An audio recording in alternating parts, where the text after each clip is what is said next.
Ang ganda din nito pag may ilaw-ilaw siya sa loob niya mga loves. Ayan, eto guys, yung sinishare ko sa inyo is display cabinet siya or storage box niyo mga loves. Pero, uy, maganda din pag lalagyan pala ng ilaw, oh. Ang ganda ng ano niya.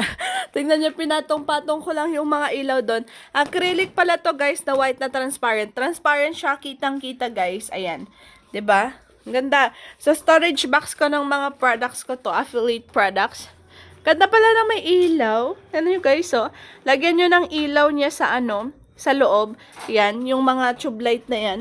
Ang ganda. Ayan. So, yung 5 layers pala to. Sa yellow basket, madami kayong pagpipilian. Merong 6 layers or meron yung nahati. Yung ganyan lang siya mismo. Yan, ganyan lang siya. Meron yon.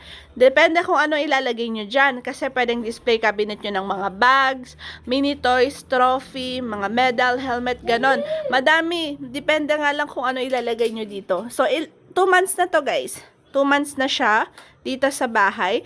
Lalagay ko yung link sa basket.